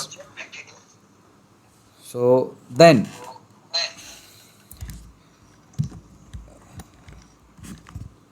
ઇન શોર્ટ આપણે એવું કહી શકીએ કે ઇન્ટરનેટ ઓફ થિંક અથવા તો ઇન્ડસ્ટ્રી 4.0 આપણે આપણા પ્લાન્ટમાં કરવું હોય ડેવલપ તો એના માટે કોઈ એક જ આઉટસોર્સિંગ કંપની અથવા તો એક જ એન્જિનિયર અથવા તો એક જ ટીમ ડેવલપ ના કરી શકે. એના માટે આપણે કોન્કરન્ટ એન્જિનિયરિંગ કરીને એક ટર્મ આવે છે એ આપણે ઇન્ટ્રોડ્યુસ કરવું પડે. ફોર એક્ઝામ્પલ તમારે ઓટોમેશન કરવું હોય તો ઓટોમેશનના ચેનલ પાર્ટનર્સ છે, ફોર એક્ઝામ્પલ મિત્સુબિશી, ઓમરોન, સિમેન્સ, એ બધાને આપણે હાયર કરવા પડે તો એ લોકો આખા આપણા પ્લાન્ટનું ઓટોમેશન કરી આપે. Then we have to take IT person help. IT person જે છે એ આપણને કંટ્રોલરના ડેટા છે, સેન્સરના ડેટા છે, એ બધા ડેટા આપણને એક ડેટાબેઝમાં લઈ આપે. એ ડેટાબેઝમાં આવ્યા પછી જે ઓરેકલનું નોલેજ રાખતા હોય એમને આપણે કન્સર્ન કરી એ બધા ડેટા આપણી ઓરેકલ સિસ્ટમમાં અથવા તો આપણી સેપ સિસ્ટમમાં અથવા તો ઇન જનરલ વાત કરીએ તો ERP સિસ્ટમમાં આપણને લઈ આપે. અને ERP સિસ્ટમમાં ફાઇનલી આપણું જે મેન્યુફેક્ચરિંગ છે આખું મેન્ટેનન્સ 16 લોસીસ કહીએ આપણે. ફોર એક્ઝામ્પલ 16 લોસીસમાં શું શું ઇન્ટ્રોડ્યુસ થાય? મેન્યુફેક્ચરિંગ માટે એક મશીન છે, એ મશીન પર પાર્ટ મેન્યુફેક્ચરિંગ થાય છે તો પાર્ટ એની ઉપર રો મટીરિયલ ચડ્યું અને ફાઇનલ ફિનિશ પ્રોડક્ટ બન્યું તો એ જ ટાઈમ જે છે એ મેન્યુફેક્ચરિંગ ટાઈમ છે. એના સિવાયનો મટીરિયલ આવ્યું, હેન્ડલ કર્યું, સેટઅપ લોસ છે, એનું મેઝરિંગ લોસ છે કે મેઝર કરવા માટે આપણે મશીન બંધ કરવું પડે, સેટઅપ કરવા માટે બી આપણે મશીન બંધ કરવું પડે તો એ બધું મેન્યુફેક્ચરિંગ લીડ ટાઈમ છે. તો પ્રોડક્ટને બનાવવા માટે લીડ ટાઈમ જે છે આપણે ઇઝીલી આપણે ERP સિસ્ટમમાંથી કાઢી શકીએ છીએ. But with the help of automation and smart manufacturing system. Barobar. So here I conclude this lecture. So anyone have a question? Yeah, Sevak sir, thank you. It was such a nice presentation, and I think all the student and staff has got come to know very new dimension of manufacturing system particularly. That is what you said. That is the fourth revolution and IoT and DIY. That thing is a very advanced and particularly very nicely adopted in the industry. So definitely it is a very much helpful to the student. But still, if still there is any question among the student or from the staff, I request them to present their question. Not an issue. Anyone can ask any question from the IoT and related to smart manufacturing system. I can explain them. So I think for diploma student particularly, this may be the new thing, right, sir? Yes. So they have learned. It was a very good learning experience for them particularly, sir. Okay, sir. Okay. Thank you. Shruti Ben, हाँ any sir question? If any there is any question from our faculty? No, sir, there is no question in our faculty, and I request to Shah sir to please give a word of thanks to our sir. Before that, let me have an opportunity to congratulate Mr. Rusil Sevak for providing such a good lecture to the student of Government Polytechnic Halol. Thank you, From sir. Government Polytechnic Halol, sir, I congratulate you because IoT solutions particularly, which has led to the fourth industrial revolution, and what digital transformation of the production has taken place. Because sir, I joined late, little bit late. Okay. But last few slide I listen you, and those your YouTube link particularly, that will be very much helpful if you can share here, which is shared here, right? Yes, sir. If you can share here in the chat box. Yeah, I can. It can be used for, yes, sir. It will be used for particularly because we are taking lectures on MS Teams, so we can share this link to Okay. our students. Sure, sir. So, sir, I congratulate particularly the number of participants. It is above 70, and I'm very surprised that from Government Polytechnic Halol, this is the second lecture from Mechanical Engineering Department, which is arranged in the form of the webinar by hard work of faculty, and particularly, sir, particularly for this webinar, digital certificate will be also issued. The congratulate SM Shah sir and his team particularly to take pain to organize such a good webinar, and I ask SM Shah sir to give the vote of thanks. Shah sir.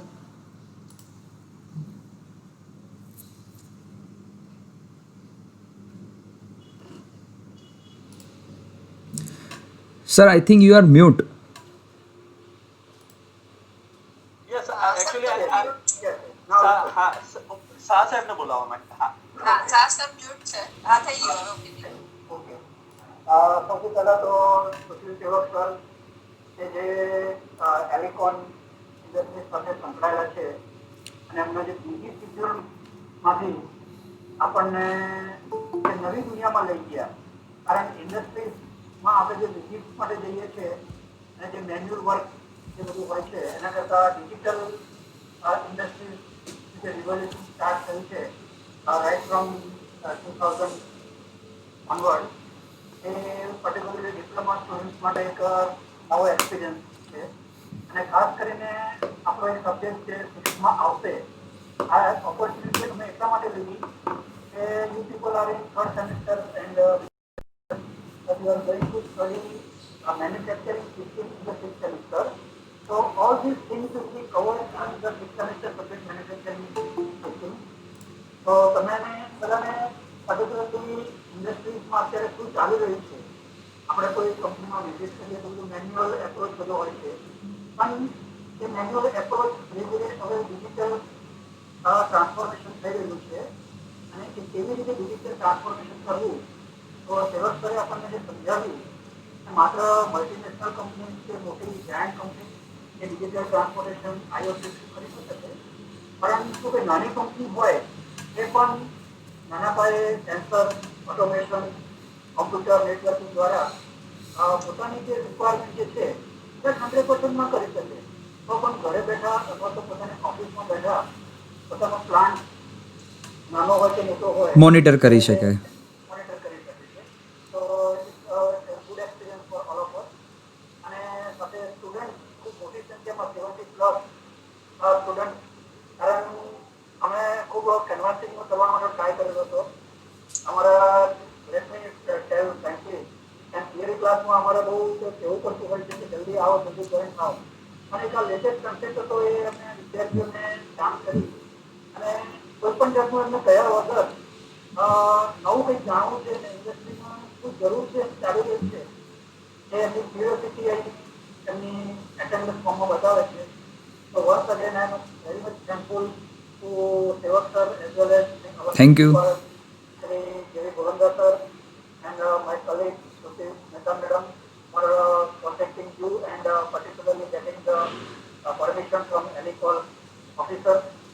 Hope that as and when required, Sevak sir and his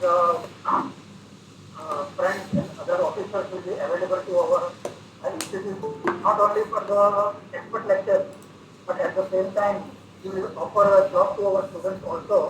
That institute. So, it is in hand of HR department. Yes, yes, it is definitely in the hands of HR. But at least you will be a link for us. Sure, to contact we our can guide the institute. student how to tackle technicality right now. Okay, nice. So, if time permits, we'll definitely visit your company also with our students. So, once again, thanks to all and have a good day. Thanks all. Okay, sir. So, for the students, there is an attendance link. Yes, okay, madam. Okay, sir. Okay, ma'am. Thank you, sir. Yeah, and attendance link is provided on the chat box. Please students fill the attendance link and get the certificates. So, have a good day to everybody. okay. Goodbye. Okay.